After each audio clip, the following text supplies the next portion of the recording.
Hello， 大家好，我是 Gansynfor 的 Red， 欢迎来到我的 YouTube channel Red。首先这个主题呢是关于 camera test OPPO F9 还有 OPPO Find X 他们两个的 camera test。如果你不想看关于太长的这种东西的话，你可以按进去我在那个 description 放的那个 conclusion timing 那里。今天这个主题呢会讲我照片拍出来的 quality、video 拍出来的 quality， 还有就是它的声音录出来的 quality 到底好不好。其实现在我已经在 test 他们两个 camera 的 stabilization 了，你们可以看到它的 stabilization 的差别。然后我现在要开始快走，你们看一下快走了过后它们的差别在哪里。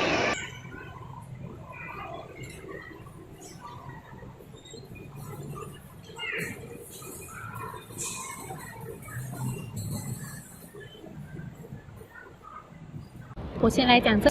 两个 camera 它们的差别在哪里。这个 OPPO 它的后面 camera 是16 megapixels 还有2 megapixels。OPPO Find X 呢，它的 camera 是16 megapixels 还有20 megapixels。它们两家电话的 selfie camera 都是一样，都是25 megapixels。我先来讲这两家电话们录出来的 video quality 差别在哪里。你会看到，其实我在录这个 video stabilization 的时候，其实你会发现这个 OPPO F9 它远远比这个 OPPO Find X 的 stability 还要更好。你会发现，其实这个 OPPO Find X 它的 stability 其实会比较光一点。zoom in 这个 video 的时候，其实你会发现 OPPO F9 呢，它看起来远远比这个 OPPO Find X 还要清楚。你会看到后面的那个花，其实还是可以很明显的看到它的边边根。再来就是讲这个 video 的那个 auto focus。其实这个 auto focus 我有录两个 example， 一个就是录电话，另外一个就是录 ice cream。其实录电话的时候，这个 Find X 它的 auto focus 会比较慢，然后 F9 它的 auto focus 会比较快。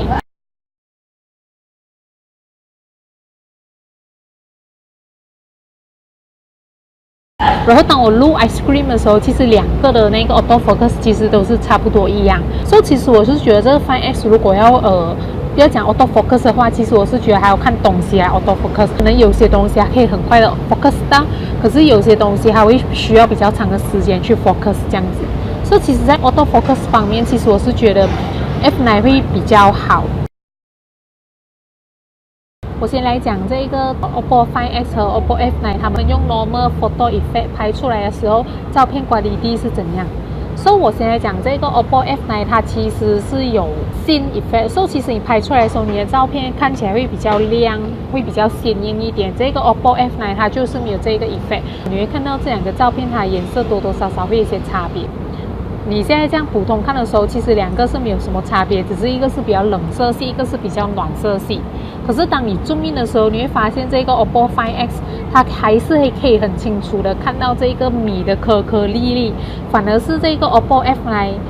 当你zoom in的时候，那个米的颗颗粒粒有一点 blur 掉的感觉。再来给你们看另外一个 example， 就是这个花呢，其实这个 OPPO Find X 它拍出来的时候，它会比较鲜艳，反而是这个 OPPO F9 它的颜色有一点 overexpose， 而且看起来没有那么的自然。然后当你zoom in的时候，其实你会发现这个 OPPO Find X 还是可以很明显的看到它的那个角，反而是这个 OPPO F9 它的这个角有一点 blur 掉，有一点 smooth 掉它的这个感觉。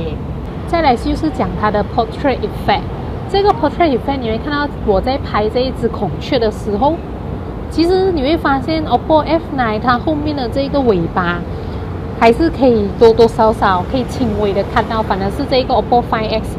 它的这个尾巴不能够清清楚楚的看见。这个圣诞公仔你还是会看到，就是这个 OPPO F9 其实它还是可以很明显的看到后面的这个圣诞树，反而是这个 OPPO Find X 它不是可以很明显的看到。那当你zoom in的时候，其实 OPPO F9 呢它看起来会比较清楚一点 compare 跟这个 OPPO Find X 的话。再来就是讲这两家电话他们拍出来的这个 Edge Detection。当我拍这个护肤品 Olay 的时候，其实你zoom in的时候，你会发现这个 OPPO Find X 它会比较 blur， 反而是这个 OPPO F9 它没有那么的 blur。接下来就是讲在晚上拍的时候，这个照片quality。我拍这个景象的时候，这个 OPPO F9 它拍出来的天空还是可以稍微有一点看到，可是当你zoom in的时候，其实你会发现 OPPO Find X 它还是可以稍微比较清楚的看到这一个建筑物的边边根根。我拍这个草的时候，在没有灯光的情况下，这个 OPPO F9 的拍出来的这个quality其实很明显就是有点 blur， 看不清楚的这个感觉。就是它会比较蒙，当跟这个 Find X 比起来的话，可是，在有灯光的情况下，这个 F9 的它可以给很足够的这个灯光，反而是这个 OPPO Find X 它的那个灯没有那么的亮，当 compare 跟这个 F9， 可是当你 zoom in 的时候，其实它有一点 smooth 掉，它没有那么的清楚。简单来讲，就是在晚上拍的时候，其实 OPPO F9 可以给比较足够的灯光。然后这个 OPPO Find X 没有给那么足够的灯光，然后可是在有 flash 的情况下，就是这个 OPPO F9 它可以给足够的灯光，可是拍出来没有那么的清楚。这个 OPPO Find X 它拍起来没有那么的亮，可是它当你zoom in的时候，它还是可以很明显的看到，而且它的quality会比较好。接下来就是讲它的 selfie camera， 当我没有开 AI camera 的时候，就是很明显这个 OPPO F9它就是超级自然，完全没有美颜的这个感觉。反而是这个 OPPO Find X 它拍出来，它多多少少还是帮我美颜了一下，所以看起来皮肤会比较滑一点。再来就是讲开它的 AI camera 的时候，其实还是一样 ，OPPO Find X 拍出来会稍微比较假一点，看起来比较像洋娃娃一点。OPPO F9 拍出来会比较自然一点，就是 OPPO Find X 它就是一个假，它的 selfie camera 就是拍出来会把你变成洋娃娃。我做了一个 conclusion， 就是当你是常用后面 camera 的人的话，其实我比较推荐你拿 OPPO Find X， 因为我觉得 OPPO Find X 它用后面 camera 拍出来的照片quality会远远比这个 OPPO F9 还要好。可是如果你是一个常 selfie 的人的话，其实我比较推荐你拿 OPPO F9， 因为它拍出来的时候它会比较清楚，看起来比较自然，没有这样像洋娃娃，没有那么的假。所以我是觉得看你自己本身是需要什么啦。如果你自己是常 selfie， 就拿 OPPO F9。如果你是一个没有这样爱 selfie， 常用后面 camera 的人的话，我就推荐你拿 OPPO Find X。